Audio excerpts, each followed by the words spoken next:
자, 계속해서 말세를 살아가는 성도의 삶에 대해서 이 베드로는 이야기해 주고 있습니다. 자, 오늘 본문에 보면 이렇게 말합니다. 만물의 마지막이 가까웠으니 그러므로 너희는 정신을 차리고 근신하여 기도하라, 이렇게 말하고 있어요. 자, 만물의 마지막이 가까웠다, 이렇게 이야기합니다. 이 말씀은 예수님께서 직접 하신 말씀입니다. 그런데 실질적으로 예수님께서 그렇게 말씀하시고 그 당시 초대 교인들도 예수님이 곧 오실 것 같은 이런 마음 자세로 신앙생활을 했는데, 어느 순간부터 이것은 싹 사라지고 예수님 언제 오실지 모른다는 막연한 어떤 그런 생각이 우리 속에 자리 잡고 있지 않나 싶어요. 자, 우리가 일을 하다 보면은 항상 보면 제일 마지막 순간에 해내는 일은 엄청납니다. 우리가 시험 공부를 해도 벼락 공부라는 게 있어요. 평소 때는 대충 하면 공부가 안 됩니다. 그러나 내일 시험이다 하면은 오늘 마지막에 딱 하면 어떻습니까? 일주일 공부하던 것이 1시간 만에 효과를 냅니다. 딱 마지막에 어떤 원고를 써도 그러고 뭐를 하든 간에 제일 마지막 순간에 딱 해내는 그것은 사실 어떤 초인적인 힘이 나요. 초인적인, 우리가 일을 하다 보면 만약에 우리가 신앙생활을 오늘 예수님 오실 것 같은 정말 이런 마음 가지고 한다면은 오늘 죄질 사람 아무도 없을 겁니다. 그리고 지금까지 못했던 것, 정말 어떻게 보면 죽기 살기로 어떤 전부를 걸고 올인해서 한다면은 그런 마음으로 일을 해내지 않을까 싶어요. 그렇게 일하는 사람에게 누가 어떤 세상에 유혹이 있겠으며, 어떻게 사단이 틈타겠으며, 어떻게 하나님의 영광이 안 드러나겠습니까? 그러나 문제는 뭔가 하면 먼 훗날 할 것이라는 이런 내일 하겠다는 이런 막연하게 자꾸 미루는, 이러다 보니까 내일 하다 보니까 어떻게 보면은 하나님과 우리 사이가 그만큼 빈틈이 생기면서 그 속에 죄가 들어오고 세상 것이 들어오고 쓸데없는 것이 들어와서 우리의 신앙을 망치는 겁니다. 아마 예수님께서 우리의 이 사실을 분명 알았을 겁니다. 그래서 신앙생활은 그렇게 하는 게 아니에요. 신앙생활은 해도 되고 안 해도 되는 것도 아니고 그냥 막연하게 우리의 삶에 있어서 한 10%만 투자해서 해도 되는 게 아니고, 신앙생활은 우리의 전부를 걸어서 해야 될 뿐만 아니라 전부 이상으로 어떻게 보면은 우리가 평소 때 발휘하는 어떤 100%가 아니라 한 300%, 500%의 힘을 발휘할 만큼 내 힘 플러스 내가 할 수 있는 전부 플러스 하나님의 능력까지, 하나님의 힘까지 덧붙여가지고 해야 되는 것이 신앙생활임을 우리가 알아야 됩니다. 그래서 항상 우리 마음속에 이것 떠나면 안 돼요. 항상 선한 청지기같이 예수님 곧 오실 것 같은 어떤 그런 마음까지 이게 떠나는 순간 우리의 신앙은 하루아침에 무너진다는 겁니다. 그래서 오늘 베드로 똑같이 하게, 예수님께서도 제자들에게 그 이야기를 했고 사도 바울도 그 이야기를 했고, 이거 어떻게 보면 단순히 그냥 지금까지도 안 왔는데 어떻게 보면 예수님 거짓말한 것 아닌가, 예수님의 그게 틀린 게 아닌가, 어떤 이런 자세를 가지고 언젠가 되겠지, 아니면 예수 언젠가 오겠지, 이런 자세를 가지고서는 우리 신앙 전체가 파괴된다는 겁니다. 그래서 한번 보십시오. 우리의 삶을 봐요. 순간순간 지나갑니다. 우리는 찰나를 사는 사람이에요.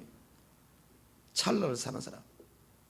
이런 마음 자세 전부를 걸고 이렇게 살지 않으면 그냥 순간순간 지나가요. 다 지나갑니다. 하나님께 주어진 우리에게 모든 것들을 다 놓쳐버려요. 여러분, 어떤 이 마음 자세를 가지고 살고 있습니까? 지금 내 순간, 지금 이 순간은 다시 오지 않아요. 그냥 물 흐르듯이 그냥 지나간다니까요. 그래서 우리 성도들의 삶은 매 순간순간을 하나님 꽉 보고 전부를 걸고 이렇게 살아갈 때 그 삶이야말로 믿음의 삶인 겁니다. 사단이 틈 못하는. 그래서 오늘도 보십시오. 만물의 마지막이 가까웠으니, 이 마지막이 가까웠다, 이 표현은 어떤가 하면 내 손에 있다는 거예요. 손만 뻗치면 닿을 만한, at hand, 영어로는 at hand라 그러는데 손을 뻗치면 닿을 만한 이 거리에 있다는 거예요. 만물의 마지막이 가까웠으니 이 마음 자세를 갖는 것이 믿음이란 거예요. 그래서 어떻게 살아가야 되는가 보십시오. 그러므로 너희는 정신을 차리고 근신하여 기도하라. 정신을 차리고, 지금 주인이 눈앞에 있고 내 인생 마지막이 여기 있고 지금 내가 이 순간 지나면은 끝이라는 그 생각을 가지고 있다면 아마 요 순간에 모든 것을 다 하려고, 내가 못했던 것 하려고, 이런 상태를, 이 상태가 어떤가 하면 정신 차리고 있는 상태입니다. 과연 우리가 매일매일 삶 가운데 믿음의 정신을 차리고 있는가? 아니면은 그냥 막연하게 쉽게 말해서 정신 다 빼놓고 있으니까 그냥 사단이 가지고 노는 거죠. 그냥 어떻게 보면 그렇게 살게 되는 겁니다. 여러분, 주인이 우리에게 뭔가를 맡겨놓고 그 일을 감당하라 그랬을 때 이 청지기가 그것을 딱 준비해가지고 주인이 갓 올 것 같이 이렇게 준비하고 있는 사람 생각해 보십시오. 깨어있어서 딱 준비하고 있는 이 상태, 이게 바로 정신을 차리고 있는 상태란 사실. 그래서 정신을 차리고 뭐라 그러는가 하면 근신하여 기도하라. 정신을 차리고 뭐 해야 되는 거야? 기도해야 돼. 사랑하는 우리 식구 여러분, 나는 우리 식구들이 매일매일 삶 가운데 이 기도의 삶에 대해서 정신을 딱 차리고 우리가 기도하시기를 주님을 부탁드립니다. 이렇게 기도하는 이 기도는 놀라운 역사를 일으킵니다. 이 기도는 세상을 바꾸고, 기도는 내 인생을 바꾸고, 기도는 하나님의 마음을 움직일 뿐만 아니라 이 기도는 하나님과 내가 지금 하나 되어지는, 연합되어지는 하나의 키입니다. 열쇠입니다. 우리 성도의 삶에서 하나님과 내가 하나 되어지고 딱 밀착되어 있을 때, 붙쫓아갈 때 어떻게 세상 것이 들어오겠습니까? 그래서 우리 성도의 삶, 마지막 때를 사는 마지막 때가 우리 지금 우리 매일매일 삶이 마지막 때에 이렇게 살아라. 두 번째는 뭐라 그러는가 하면 8절에 보십시오. 무엇보다도 열심으로 서로 사랑할지니 사랑은 허다한 죄를 덮느니라, 이렇게 말하고 있습니다. 이 사랑은 우리 믿는 사람에게 있어 이 사랑은 옵션이 아닙니다. 해도 되고 안 해도 되는 게 아니에요. 반드시 오늘 보십시오. 열심으로 서로 사랑하라. 이 사랑을 위해 내가 열심을 다해 살아 그랬어요. 그런데 지금 보면은 열심으로 사랑하라 그러는데, 사랑하는 데는 열심이 아니라 그냥 민거적하고 미워하고 원망하고 이런 데는 왜 그렇게 열심을 내는지 모르겠어요. 거꾸로 하고 있어요. 여러분, 우리가 사랑하는 데 열심하지 않으면 반드시 다른 것에 열심하게 돼 있어요. 세상 죄 짓는 데 열심하든지, 남 죽이는 데 열심하든지, 뭐 파괴하는 데 열심하든지. 왜냐하면 사람은 한 군데 열심히 하면 다른 것이 다 이렇게 소홀해집니다. 우리가 한번 봐요. 돈을 버는데 어떻게 보면 돈에 열심하는 사람 보면 다른 게 거의 대부분 보면은 두 가지, 세 가지를 동시에 이렇게 열심히 할 수가 없어요. 거의 한 가지에 빠지면은 다른 게 다 소홀해집니다. 우리가 사랑하는 데 열심하지 않으면 분명히 그 사람 다른 것에 열심하고 있어요. 뭐 게임에 열심하든지, 노는 데 열심하든지, 아니면 엉뚱한 데 열심하게 돼 있습니다. 어떻게 보면 우리가 신앙을 지키는 원리도 뭔가 하면 이 열심으로 사랑하는 그리스도를, 우리가 받은 그 사랑을, 이 사랑은 나누어 주는 것 아니겠어요? 내가 조그만 거라도 어떻게 보면 나누려고 하고, 내 주위에 있는 사람들 하나님께 베풀어 주신 그 은혜를 나누려고 하는 이런 열심할 때 다른 것들은 틈타지 못합니다. 다른 것들은 다 부수적인 게 돼 있어요. 우리의 어떻게 보면 삶의 목적 자체가 하나님부터 너무나 큰 사랑을 받았기 때문에 그 사랑을 나누어 주는 이 사랑하는 데 어떻게 보면은 우리의 삶의 의미가 있어요. 살아있는 이유가 있습니다. 하나님께서 우리를 왜 구원 얻게 하시고 바로 데려가지 않았겠어요? 그 많은 사랑을 받았으니까 그 사랑 좀 세상에 나누어 주고, 다시 말해 그리스도의 증인이 되어주고 복음을 전하고 나눠주고 오라는 거 아니겠어요? 왜냐하면 이 사랑은 나눠주면 줄수록 더 사랑이 충만하게 신선한 사랑이 하늘로부터 오는 사랑이 채워지기 때문에 이건 나눠주라는 것 아니겠어요? 여러분 어마어마한 어떻게 보면 하늘과 땅에 이 다 채우고도 우리 찬송가 404장 보면 참 이 찬송 가사를 쓴 사람이 참 영적인 사람 같아. 하늘을 두루마리 삼고 바다를 먹물 삼아도 하나님께서 나에게 베풀어 주신 이 사랑을 다 기록하세요. 우리가 만약에 사랑에 대한 하나님으로부터 받은 이 사랑을 기록한다면 이 땅에 있는 모든 책을 다 한다 할지라도, 요즘 말로 하면 컴퓨터 용량이 아무리 큰다 할지라도 그거 다 기록할 수, 다 채울 수 없을 만큼 모자랄 만큼 하나님의 사랑을 받은 사람이에요. 이 사랑이 이 땅에 나눠줘야 될 것 아닙니까? 좀 내려놓고 가야 될 것 아니에요. 그래서 어떻게 무엇보다도 열심으로 사랑할지니, 여러분 틈만 나면은 오늘 이 생각 가지고 한번 살아봐요. 아침에 딱 일어났을 때 오늘은 누구에게 이 사랑을 베풀어 줄까, 나눠 줄까? 오늘 내가 지고 있는 이 사랑의 짐을 누구에게 좀 내려놓을까, 줄까? 한번, 그리고 아침에 한번 머리를 한번 싹 해봐요. 브레인스톰 한번 딱 머리를 한번 탁 굴리면서 한번 오늘은 누구에게 내가 사랑을 베풀까? 누구에게 연락을 해서 좀 위로를 할까? 내 호주머니 보니까 그래도 오늘 조금 돈이 있어. 이 돈을 누구를 위해 쓸까? 오늘 시간이 좀 남아. 이 시간을 누구와 함께 보낼까? 한번 아침에 일어나자마자 다른 거 생각하지 말고 이런 것부터 오늘 나누어 줘야 될 사람들의 이 리스트를 한번 생각하고, 틈만 나면은 전화도 하고 한번 연락하고 만나고, 여러분 이런 삶을 한번 살아봐요. 매일매일 삶 가운데 이 삶을 산다면 아침에 일어나는 것이 즐거울 거예요. 오늘 하루 삶, 이 삶 자체가 인생이 바뀔 겁니다. 아마 살아있는 의미가 얼마나 재밌겠어요. 내가 가진 것이 먼저 무엇인가, 내가 받은 것이 무엇인가 딱 한번 생각해보고, 정 없으면은 집에 있는 뭐라도 하나 들고 나갈 생각하고, 아무튼 이렇게 매일매일 줄 것 생각하면은 참으로 얼마나 신납니까? 삶 자체가. 이게 우리 성도의 삶이란 거예요. 이렇게 살아갈 때 아무리 세상이 핍박이 있고 환란이 있다 할지라도 전혀 요동하지 않고 우리 성도의 삶을 사는 줄 믿습니다. 열심으로 사랑하라. 그리고 9절 보십시오. 서로 대접하기를 원망 없이 하고. 이 대접하는데 참 이거 많은 사람들이 교회에서 시험 드는 게 뭔가 하면은 대접하고 좋은 일 해놓고 이 어떻게 보면 시험 들고 원망해. 가만히 보면은 교회를 떠나는 사람이라든지 교회에서 시험 들어서 이렇게 되는 사람들 보면은 일을 안 하는 사람들이 아니라 정말 열심히 일하던 사람들, 남을 대접하고 섬기고 하던 사람들이 많은 경우에 보면은 시험 들고 떠납니다. 떠날 때 보면은 그 속에 원망과 불평이 가득 차 떠나요. 이유가 뭔 줄 압니까? 오늘 그 사실을 베드로 사도는 정확하게 짚어냅니다.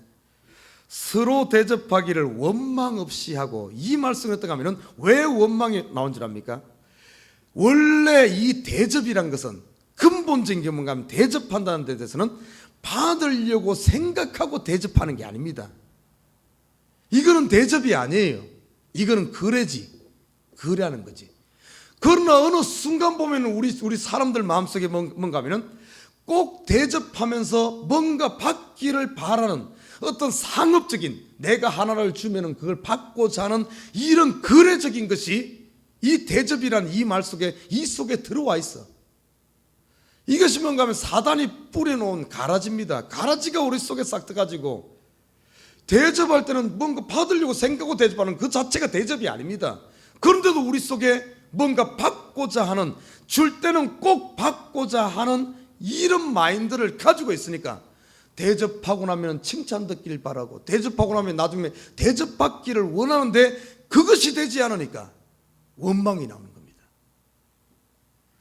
전도서에서는 이렇게 말합니다. 너희 식물을 흘러가는 물에 던지라, 이렇게 말하고 있어요. 고인 물이 아니라 흘러가는 물에. 식물이란 것은 대접 아닙니까? 식물, 음식은 대접과 관계되어 있는 거거든요. 반드시 대접할 때는 우리의 식물은, 우리의 물질은, 우리의 헌신과 수고는 반드시 흘러가는 물에 던져야지 고인 물에 던져놓으면 안 됩니다. 그러면 원망이 나오게 돼 있어요. 흘러가는 물에 던지면 그게 떠내리가. 그러나 보십시오, 하나님의 원리는 뭔 줄 압니까? 여러 날 후에 도로 찾으리라, 이렇게 말하고 있어요. 그 여러 날 후는 성경적인 원리로 보면 뭔 줄 압니까? 하나님으로부터 받는다는 거예요. 하나님으로부터. 내가 이 사람한테 드려 이 사람으로 받는 것이 아니라 하나님으로부터. 다시 말해, 우리가 대접할 때는 우리가 하나님 앞에 가서 그때 받을 생각해야지, 지금 그 사람에게 뭔가 기대했다가는 반드시 원망과 불평이 나오게 돼 있다는 거예요. 여러분, 우리 교회에서 일하는 것도 똑같습니다. 모든 우리가 예수 믿고 나서 하는 모든 일들, 대접뿐만 아니라 헌신과 사역의 일이라든지 사람을 키우는 것도 그래요. 목사도 그것 때문에 실족합니다. 뭔가 사람을 키울 때, 아니면 사람들을 도와줄 때, 뭔가 이만큼 도와주면은 그 사람이 교회에 이만큼 충성할 것이다 하는 기대를 가지고 해. 그런데 지금까지 제가 목회하면서 보면은 정말 그런 마음을 가지고 도와준 사람 치고 그 사람이 그 도움 받고 나서 제대로 하는 경우 못 봤어요. 그거 보면 그 사람 나쁜 것이 아니라 하나님께서는 목사를 가르치려고 아마 그랬던 것 같아요. 목사를 가르치려고. 너 절대 그러지 마라. 그런데도 정신 못 차리고 계속해서 도와줄 때 기대하다가 낙심하고. 그런데 아무튼 그런 것 같아요. 근본이 잘못되니까 그래. 근본이 잘못. 그건 남 문제, 사람 문제가 아닙니다. 사람을 키울 때도 순수하게 그 사람이 하나님 사람 되기를 위해서 나한테 충성하고 나한테 보고 나한테 뭐 하기를 기대하는 것이 아니라 그냥 키워놓으면 그냥 그거를 끝이에요. 하나님 파기를. 그런데 꼭 기대하다 보니까 꼭 그게 안 되니까 지금까지 수없이 많이 도와주고 수없이 많이 해놓고 오히려 나중에는 그것이 변해가지고 미움이 되고 한이 되고 이렇게 돼버립니다. 그래갖고 다시 보나 보자 이렇게 되는 거예요. 그래서 어떻게 하면 오늘 본문에서 이 뭡니까? 서로 대접하기를 원망 없이 하고. 사랑하는 우리 식구 여러분, 여러분이 하는 그 모든 것에 대해서 기대하지만 하나님께 맡기시길 주님을 부탁드립니다. 그러면 원망이 안 나와요.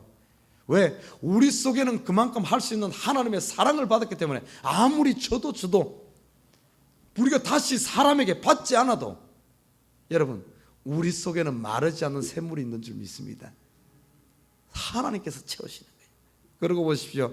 10절에 각각 은사를 받은 대로 하나님의 각양 은혜를 맡은 선한 청지기 같이 서로 봉사하라. 선한 청지기 같이 서로 봉사는, 참 우리가 이 마지막 때 이런 삶을 산다면은, 매일매일 삶 가운데 아침에 일어나서 이런 마인드를 가지고 이렇게 산다면은 어떻게 세상 것이 우리 속에 들어오겠습니까? 하루하루 삶이 얼마나 신나겠어요. 그리고 11절에 만일 누가 말하려면 하나님의 말씀을 하는 것 같이 하고 누가 봉사하려면 하나님이 공급하시는 힘으로 하는 것 같이 하라. 어떤 의미예요 지금? 이 말씀은 어떤가 하면 누가 말하면 하나님이 하는, 사람 보고 하지 말라는 거예요. 사람 의지하고 하지 마라. 하나님께 하듯 하고 하나님이 주시는 힘으로 하고, 이렇게 할 때 어떤가 하면 그 영광이 하나님께 돌아가는 줄 믿습니다. 이 시대의 안타까운 사실은 일을 안 하는 게 아니에요. 일은 많이 하는데 문제는 뭔가 하면 그 근본에 하나님께 하고 하나님께서 주시는 힘으로 해야 되는데 그것이 아니라 내 힘으로 하고 내 열심으로 하고 하다 보니까 일은 많이 하는데 하나님께 영광이 돌아가는 것이 아니라 그 영광을 내가 다 취하는 게 문제입니다. 내가 영광 취하고 내 이름이 드러날 때 사람들은 어떤 줄 압니까? 그 꼴을 못 봐. 그러니까 시기가 일어나고 질투가 일어나고 서로 누군가 높아지면 그걸 끌어내리려고 하고 서로 이러다 보니까 너 죽고 나 죽자 이러면서 교회에 이게 되는 거예요. 하나님이 주시는 힘으로 하나님의 영광만 드러난다면 시기 생길 일이 뭐가 있습니까? 질투 생길 일이 뭐가 있어? 일 아무리 한다 할지라도 하나님밖에 드러나는 게 없는데 오히려 일을 많이 하면 할수록 오히려 하나님께 찬양, 영광 돌리고 하나님의 영광에 하나님을 찬양하게 되는 줄 믿습니다. 아무튼 저와 여러분 오늘 하루 삶도 열심으로 사랑하고 열심으로 봉사하고 참으로 오늘이 마지막이다 이런 마인드를 가지고 오늘 하루도 충성된 하루 되어서 참으로 오늘도 우리의 믿음이 그리스도께로 다 가까이 가고 그리스도와 다 연합되는 이런 하루 삶이 되기를 주님을 부탁드립니다.